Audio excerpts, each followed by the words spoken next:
Buenas tardes, soy el Padre Marcos de la parroquia de presentación de la Santísima Virgen María en Stockton, California.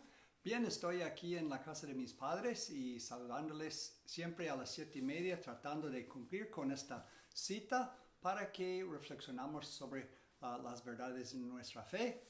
Quiero hoy hablar de dos cosas. Primero, un poco del buen pastor. Hablé un poco en mi sermón de esto y quiero hablar un poquito más de esto. Y después también hablar un poco del Santo Rosario, que el Papa nos está animando a rezar en el mes de mayo el Santo Rosario. Bien, entonces primero quiero hablar un poco del buen pastor. El cuarto domingo de Pascua siempre es el día en que pensamos en que Cristo resucitado es el buen pastor que nos cuida. Y quiero hablar un poco de algo que hablé, lo mencioné en mi sermón, pero no sé si lo expliqué bien, porque había perdido mi papelito de mi sermón. Es que no estaba en mi bolsa y entonces estaba en mi sermón. Mi sermón hoy en la misa salió horrible porque no tenía mi papelito, pero estaba aquí, estaba en otra bolsa de mi vestido. Entonces me hubieran dicho, Padre Marquitos, tu sermón está en esta otra bolsa. Pero bien, hice lo mejor posible. A veces el diablo se me esconde mi sermón. Bien, entonces, pero traté de explicar un poco lo del buen pastor. Y el buen pastor es una inspiración de Jesús, pero también está ahí en el Antiguo Testamento. En el libro de Ezequiel, en el capítulo 34, hay cosas muy interesantes sobre el buen pastor. Que una profecía que en este entonces, en los tiempos antes de Jesús, había unos líderes en Israel, en el país, que eran como muy corruptos, corrompidos, eran como muy egoístas y solamente buscaban su propio bien. Y entonces, como dice el profeta, bien, Dios le dijo a Ezequiel, capítulo 34 de Ezequiel, profetiza contra los pastores de Israel, profetiza, ay de los pastores de Israel, que apacientan a sí mismos. ¿No deben los pastores apacentar al rebaño? Entonces Dios está diciendo que estos líderes estaban como pastoreando a sí mismos, apacientando a sí mismos, como comiendo y como profetizando de los feligreses. Y entonces quizás eran ricos y como buscando su propio bien. Y no pensaron en el pueblo. Entonces así es lo que dice Dios a Ezequiel, que debe profetizar contra ellos. Ay de estos. Y rezamos por los sacerdotes y obispos y líderes para que sean personas de espíritu de pobreza, de servicio y de entrega, ¿no? a su pueblo. Bien, entonces así dice que continúa en el versículo 10, dice, como está enfadado con esos líderes, Dios, Yahvé, dice, aquí estoy yo contra los pastores, reclamaré mi rebaño de sus manos y les quitaré de apacentar mi rebaño. Entonces le quita el rebaño de estos líderes malos, fariseos y estos saduceos y líderes de Israel que no estaban haciendo buen trabajo. Entonces Dios dice que ya mero voy a quitarles el rebaño y les voy a cuidar yo. El siguiente versículo 11 dice, porque así dice el Señor, aquí estoy yo mismo cuidaré a mi rebaño y velaré por él. Entonces, qué bonito que Dios dice que yo mismo, Dios mismo, voy a bajar yo hacia mi pueblo para cuidarles. Y entonces, pero luego en los próximos versículos es muy interesante lo que dice. Dice en el versículo 14, las apacentaré en buenos pastos, y su manjada estará en los montes de la excelsa Israel. Entonces ahí dice que en los montes de Israel, en las montañas de Israel, y después en el capítulo 6 de San Juan, del Evangelio de San Juan, sabemos que Jesús multiplicó panes y peces en los montes y les sentó y les dio a comer. Y ahí dice muy claramente que estaban en los montes, estaban en una montaña. Entonces es un cumplimiento de esta profecía, que Dios mismo vendrá para alimentar a su pueblo, a su rebaño, ¿no? Es muy bonito esto.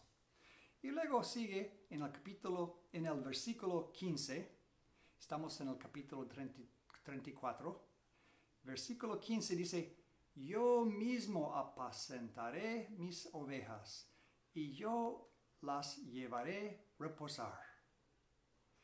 Entonces, otra vez está diciendo que Dios, yo voy a hacerlo. Pero luego, más adelante, en el versículo 23, empieza a hablar de que el rey David les va a apacentar. Que yo voy a poner a mi hijo el rey David. Que David el rey, el que sabemos que David era un pastorcito cuando era joven y luego llegó a ser rey y era muy querido por Dios y era el primer gran rey de Israel. Pero él vivía muchos siglos antes de Ezequiel. Pero aquí está diciendo que otra vez yo voy a poner al rey David, a David va a apacentar otra vez. Estos líderes no sirven, yo voy a poner a David.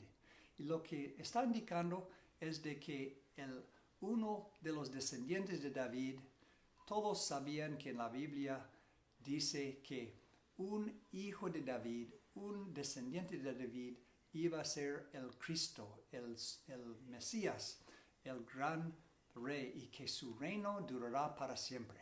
Entonces la profecía del hijo de David, el Mesías, el gran rey que esperaban. Y sabemos que Jesús fue el hijo de David, ¿no? Era de la familia de David, San José y también María, eran de esta raza de Israel, de la familia del rey David, de los judíos. Entonces, Jesús nació como un hijo de David y él era el rey esperado. Pero vamos a ver el versículo 23, lo que dice. Dice, yo suscitaré para ponérselo al frente un solo pastor que les apacentará, mi siervo David. Él las apacentará y será su pastor. Entonces ahí dice, aquí en este capítulo, dice que los pobres ovejas están como sin pastor, están como desviados, están como perdidos y hay líderes malos que aprovechan de ellos. Entonces yo voy a mandar mi siervo David para ayudarles, para cuidarles, para apacentarles. El rey David, el nuevo rey David, el hijo de David, él lo va a hacer.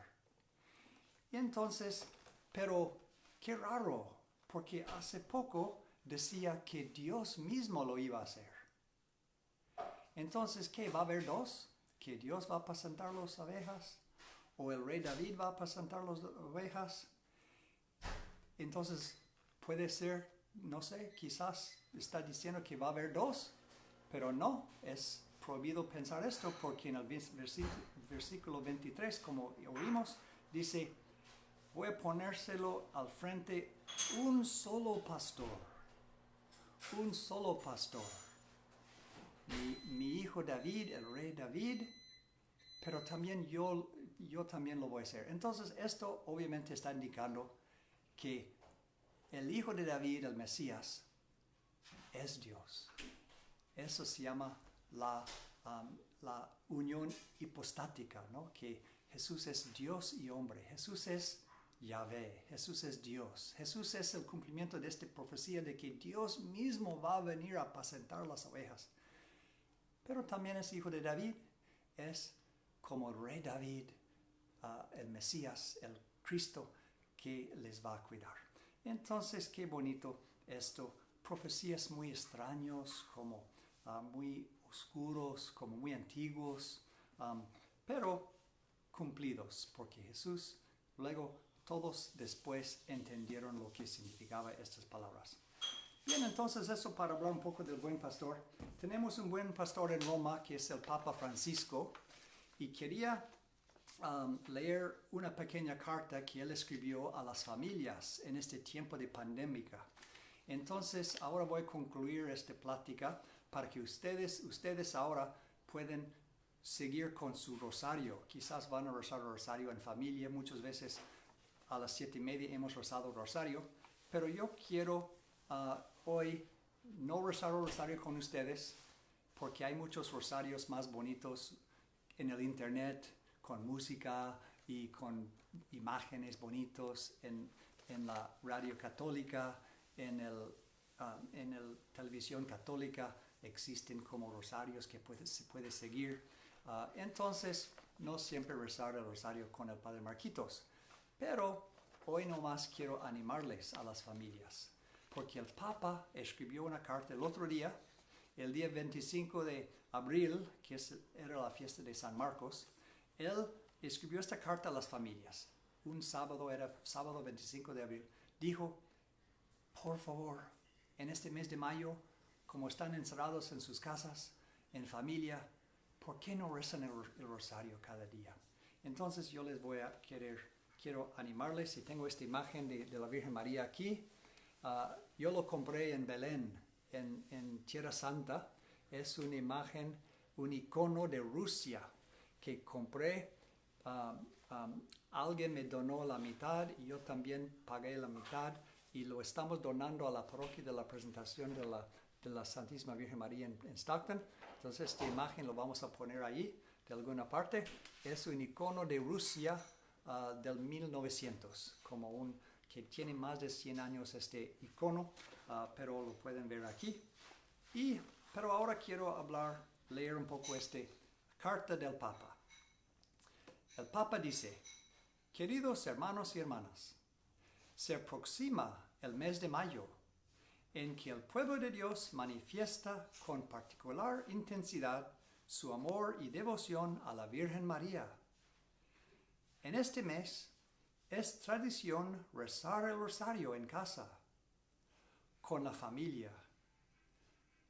Entonces luego les dice, las restricciones de la pandemia nos han obligado a valorizar esta dimensión doméstica, también desde el punto de vista espiritual. Por eso he pensado proponerles a todos que redescubrimos la belleza de rezar el rosario en casa durante el mes de mayo. Ustedes pueden elegir según la situación rezarlo juntos o de manera personal, apreciando lo bueno de ambas posibilidades. Entonces a veces rezarlo en familia, a veces solitos. Pero en cualquier caso, hay un secreto para hacerlo: la sencillez. Es fácil encontrar, incluso en el internet, buenos esquemas de oración para seguir. Entonces hay muchas maneras de rezar el rosario. Se puede como usar el internet o la televisión. Se puede hacer solito, se puede hacer en familia. Pero lo importante es hacerlo, porque no hay manera equivocada para hacerlo. Todas las maneras de hacerlo es bueno, nomás hay que hacerlo para meditar los misterios de la vida de Jesús y María. Y luego el Papa concluye con esas palabras bonitas. Queridos hermanos y hermanas, contemplar juntos el rostro de Cristo con el corazón de María, nuestra Madre, nos unirá todavía más como familia espiritual y nos ayudará a superar esta prueba. Rezaré por ustedes especialmente por los que más sufren. Y ustedes, por favor, recen por mí. Les agradezco y los bendigo de corazón. Francisco.